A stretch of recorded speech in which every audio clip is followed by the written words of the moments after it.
8h13, bonjour Charles Redouel. Bonjour, merci pour votre invitation. Bienvenue dans la grande interview CNews Europe 1. Vous êtes député Ensemble des Yvelines. On va parler budget, on va parler immigration, on va parler de tous les sujets démocratiques du moment. Je voulais qu'on commence par Mayotte. Évidemment, le Premier ministre est à Mayotte depuis quelques heures. Il restera jusqu'à demain. Mayotte blessée, Mayotte défigurée. Il va falloir reconstruire. Est-ce qu'on peut reconstruire Mayotte sans s'attaquer à l'immigration massive ? Moi, je pense que les deux sujets sont évidemment liés. Déjà, pensez évidemment pour nos compatriotes français et habitants de Mayotte qui ont perdu des proches et leurs familles dans le cyclone qui a ravagé l'île. Et je crois qu'aujourd'hui, l'un des grands messages du Premier ministre et que nous devons porter collectivement au nom de la solidarité nationale, c'est que reconstruire Mayotte, c'est deux choses. C'est d'abord, reconstruire les bâtiments, les services publics, les canalisations, les distributions d'eau, d'électricité. Et honnêtement, moi je suis assez fier d'être français, de voir à quel point, alors on peut toujours aller plus vite, plus fort, mais de voir à quel point le pays s'est mobilisé, c'est normal pour nos compatriotes mahorais. Vraiment, je pense que c'est tout le sens de cette visite aujourd'hui avec les mesures qui seront annoncées. Et le deuxième point, c'est que reconstruire Mayotte, c'est régler les malheurs et c'est régler les problèmes de Mayotte. Et l'un des problèmes de Mayotte, c'est pas le seul, mais c'est une immigration qui est aujourd'hui insoutenable pour l'île. Et c'est la raison pour laquelle il me semblerait tout simplement impensable que parmi les mesures qui sont annoncées par le Premier ministre, il n'y ait pas le sujet de l'immigration qui soit présent, parce que c'est un sujet qui fait pression sur l'île. Et je pense qu'on peut tous être d'accord, quelle que soit notre opinion politique sur le sujet. Comment faire pour concrètement lutter contre l'immigration massive ? La volonté politique, elle y est chez la majorité, peut-être pas tous, mais la majorité de nos élus et des précédents gouvernements. Mais concrètement, qu'est-ce qu'on fait ? Comment est-ce qu'on empêche des Comoriens d'arriver et comment est-ce qu'on empêche des Africains d'arriver ? Il y a tout un champ de mesures qu'on peut prendre. Déjà, accepter ou tolérer, comme le fait la gauche, que les Comoriens arrivent et ne rien faire, ça veut tout simplement dire qu'on laisse des Comoriens prendre un risque absolument délirant sur l'eau, sur des embarcations de fortune, prendre tous les risques sur la mer avec tous les dangers que ça présente. Moi, je condamne ce laisser-faire auquel nous appelle une bonne partie de la gauche française. Il y a tout un tas de mesures que l'on peut prendre. Gérald Darmanin lui-même, lorsqu'il était ministre de l'Intérieur, il y a quelques mois, avait proposé une suspension temporaire du droit du sol sur Mayotte. Moi, je pense que c'est vraiment une piste intéressante qu'il faut explorer. Je ne pense pas qu'elle résolvera tout. Et je suis pour une suspension temporaire. Pourquoi ? Parce qu'il faut voir le droit du sol. C'est-à-dire que les Comoriens qui arrivent en France et les Comoriennes qui arrivent en France, donc à Mayotte, ne pourraient plus bénéficier du droit du sol pour leur enfance. Alors, il y a deux choses qu'il faut regarder. Est-ce que c'est politiquement faisable ou constitutionnellement faisable aujourd'hui ? Et deux, quels seraient les effets concrets et réels ? Moi, je me méfie toujours des mesures qui sont le grand soir de la politique française, mais je pense que c'est une piste qu'il faut évidemment explorer. Mais il y a tout un tas de choses que l'on peut faire. Je pense par exemple au conditionnement de la prise en charge à l'hôpital ou à la maternité de Mamoudzou, qui est, comme je pense chacun sait, la plus grande maternité du territoire français, qui accueille chaque année des milliers de personnes qui sont en situation irrégulière.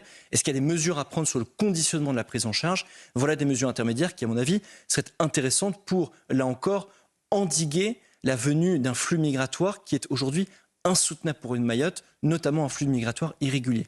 Vous êtes rapporteur du budget immigration à l'Assemblée nationale. Vous allez faire des propositions au début de l'année. Elles vont aller dans quel sens, ces propositions ? Elles vont aller en sens d'un principe que nous défendons depuis maintenant plusieurs mois, c'est accueillir moins pour accueillir mieux. Nous considérons aujourd'hui que le flux migratoire qui rentre en France n'est pas soutenable. Mais je vais être très franc avec vous, lorsque je me rends aujourd'hui dans un EHPAD, dans un hôpital de ma circonscription, dans un restaurant, dans le self d'une cantine, dans une entreprise ou dans un laboratoire de recherche, on voit bien à quel point il y a une part de notre économie et une part de nos services publics qui repose aussi sur l'immigration. Donc moi, je pense que le vrai sujet aujourd'hui des flux migratoires dans notre pays, c'est une immigration choisie, réduite, fondée sur le travail, qui répond aux besoins des Français. Et c'est les propositions que j'ai faites avec les co-rapporteurs sur le sujet pour réduire ces flux migratoires, notamment les flux migratoires irréguliers, et que nous ayons une immigration choisie, réduite, qui répond aux besoins des Français. C'est l'objet des propositions que nous ferons et que nous avons fait cet automne et que nous ferons dans le budget en tant que co-rapporteur. Marine Le Pen, invitée de CNews, avait indiqué que sur 500 000 personnes qui arrivaient chaque année en France, seuls 10% travaillaient. Est-ce que c'est un ordre de grandeur que vous confirmez ? Alors moi, je n'ai absolument pas ces chiffres, mais ce qui est certain, c'est que si nous voulons une immigration fondée sur le travail dans notre pays, je pense que le principe de dire qu'on accueille moins pour accueillir mieux est le bon. Aujourd'hui, une bonne part, comme je vous l'ai dit, de nos services publics repose aussi sur cette immigration, mais aujourd'hui, elle est insoutenable pour notre pays. C'est la raison pour laquelle je crois sincèrement qu'il faut réduire d'autres voies d'immigration dans notre pays, les voies d'immigration irrégulières, le dévoiement d'une partie du droit d'asile, les titres de séjour étrangers malades, sur lesquels nous avons là encore fait des propositions, notamment lors du budget. Charles Rodwell, député Ensemble des Yvelines, invité de la grande interview CNews Europe 1. Est-ce qu'il faut une nouvelle loi immigration ou est-ce qu'on peut changer, faire bouger les lignes, faire bouger les choses sans nouvelle loi? Ce sujet, c'est un faux débat. Pourquoi ? Parce que nous avons voté le pacte asile-immigration à l'échelle européenne. Vous soulignez la proposition de Marine Le Pen à l'instant. Moi, le désaccord fondamental que j'ai avec le Rassemblement national, c'est que le Rassemblement national, et c'est son droit, considère que l'immigration est seulement un sujet national.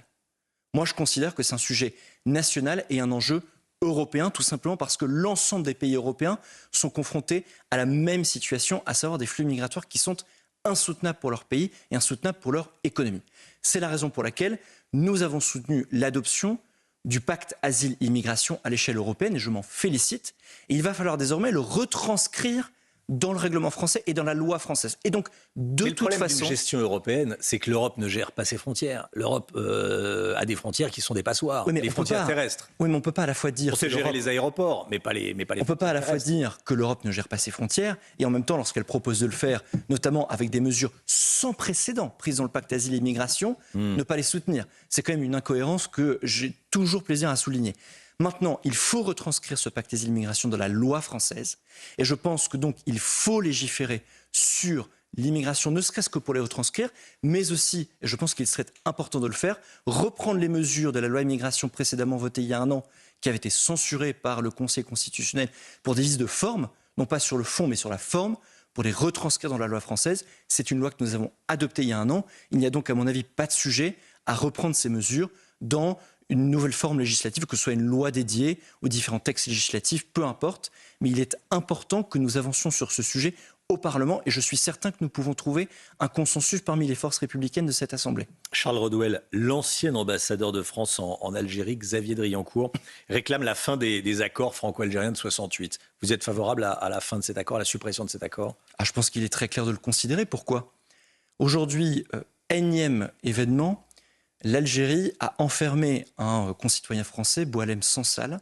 J'apporte un soutien mais absolument massif à sa famille. Et d'ailleurs, je recommande à chacun de nos auditeurs ou nos téléspectateurs de consulter et de soutenir l'initiative prise par Arnaud Benedetti, la ministre Noël Lenoir, l'ambassadeur Xavier Driancourt pour soutenir la cause de Boualem Sansal. Voilà un concitoyen français qui est aujourd'hui enfermé en Algérie par un régime qui est probablement en déliquescence. Et je crois qu'il est temps de prendre des mesures fortes sur ce sujet. Et l'accord franco-algérien peut être l'une de ces mesures. On va parler du budget, mais une question sur nos finances publiques. Quel impact l'immigration a sur nos finances publiques ? Alors c'est un sujet qui est très difficile à mesurer. Pourquoi ? Parce que... Mais est-ce que ça coûte ou est-ce que ça rapporte ? Ça dépend des domaines.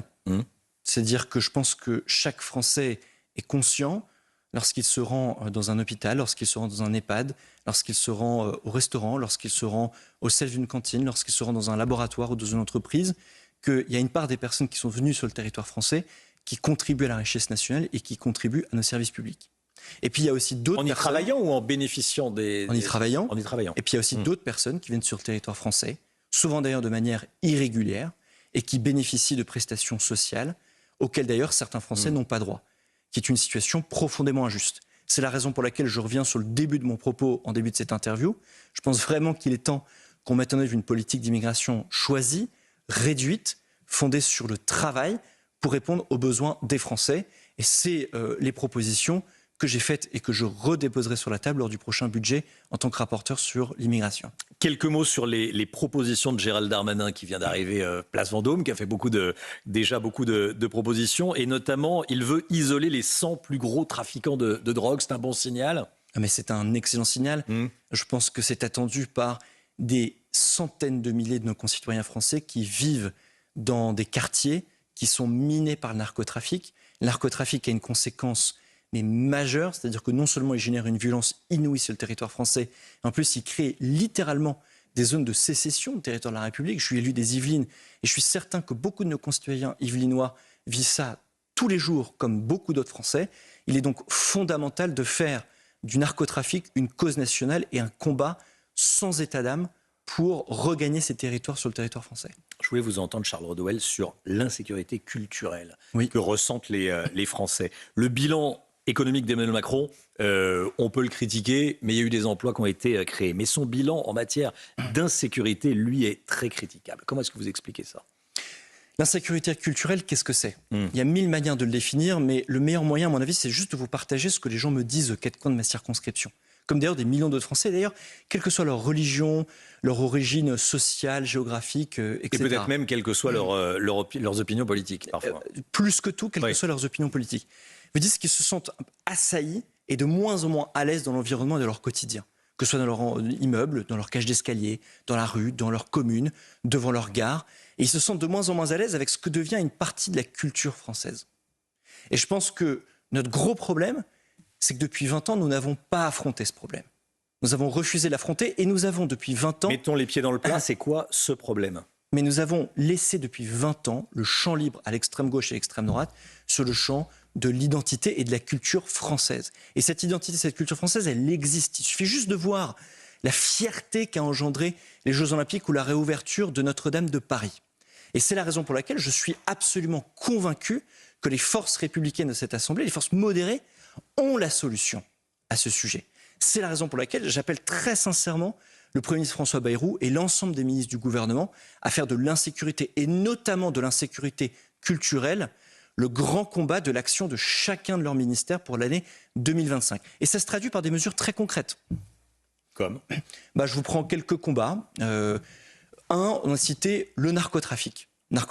Premier grand combat qu'il faut mener contre le narcotrafic, dont on a parlé à l'instant. Deuxième grand combat, le combat contre l'islamisme. Et ce combat, on doit le mener pour les Français, et notamment pour les Français de confession musulmane, qui, faute de notre manque d'action sur le sujet, se trouvent souvent pris entre deux feux, en étau, et dans une situation impossible. Troisième sujet, j'évoquais l'immigration à l'instant. Aujourd'hui, l'immigration est insoutenable sur le territoire français, et donc elle crée ces tensions-là. Donc, voilà des combats, des mesures très concrètes que nous pouvons prendre sur le champ de la culture et de l'identité française avec des mesures parfaitement républicaines pour répondre à l'attente des Français en la matière qu'ils expriment depuis maintenant des années. Par exemple, au nom de l'égalité homme-femme, vous proposez d'interdire le voile islamique aux mineurs ? Non, la seule chose que j'ai dite dans cette tribune, dans cet écrit, c'est que je pense qu'il faut poser des débats fondamentaux pour notre société. Voilà un sujet parmi d'autres qui m'est évoqué par des dizaines et des dizaines et des dizaines de mes concitoyens. Et donc, plutôt que de mettre... Ils me disent, au nom de l'égalité femmes-hommes, je ne comprends pas pourquoi certaines femmes mineures et très peu âgées, très jeunes, peuvent porter le voile dans la société française. Voilà un sujet, à mon avis, qui mérite un débat politique profond. Ça ne veut pas dire qu'on est raciste, ça ne veut pas dire qu'on est d'extrême droite, ça veut simplement dire qu'à mon avis, il faut un débat sur cette question. Un deuxième sujet sur lequel, à mon avis, il faut un débat fondamental sur notre société. Est-ce que la France doit continuer de signer et de participer à des grands traités internationaux qui l'empêchent d'avoir un contrôle sur sa politique économique et migratoire et culturelle dans les années qui viennent? Je pense par exemple à l'accord franco-algérien que vous avez évoqué.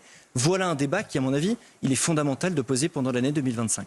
Charles Rodwell, député Ensemble des Yvelines, invité de la grande interview CNews Europe 1. Il va falloir un budget pour la France. Quelles doivent en être les grandes lignes, Charles Rodwell? Est-ce qu'on va pouvoir faire un budget sans augmenter massivement les impôts ou réduire massivement les dépenses publiques? Je pense que vous connaissez ma conviction. La première des priorités, c'est de massivement baisser la dépense publique. Quelle dépense publique? Ça, c'est le grand lot, c'est-à-dire que chacun vous dit qu'il faut baisser la dépense. Voilà. Mais bien souvent, il y a peu d'exemples concrets. Je vous donne 2 exemples concrets. Sur la dépense sociale, la dépense en matière de santé. Aujourd'hui, les frais de taxi pour emmener les personnes à l'hôpital ou à leur rendez-vous de médecin atteignent aujourd'hui 6 milliards d'euros aux frais du contribuable. Il y a probablement des économies à faire sur ce sujet. Deuxième exemple concret, la politique de l'emploi. Depuis maintenant 7 ans, on a recréé peut-être 3 millions d'emplois dans notre pays grâce à un accompagnement qui fait l'honneur de notre pays. Quand je regarde ma circonscription, si un chômeur cherche un emploi, il peut aller à la mission emploi de la mairie, au service emploi des agglomérations, à la mission locale. au service emploi du département, à la mission emploi de la région, au pôle emploi, à France Travail de la maison service, à la maison de l'entreprise qui propose aussi un accompagnement au retour à l'emploi, près d'une dizaine de structures avec des personnes formidables mais qui font la même chose. Mais qui font la même chose. C'est la raison pour laquelle j'ai déposé avec mes autres collègues d'Ensemble pour la République des amendements qui valent près de 3 milliards d'euros d'économies. J'espère que ces propositions, plutôt qu'une augmentation des impôts, seront reprises par notre ministre de l'économie, Éric Lombard. Qui vous entend probablement ce matin. Merci beaucoup Charles Rodwell, député Ensemble des Yvelines. Merci d'être venu sur CNews et sur Europe 1. À bientôt.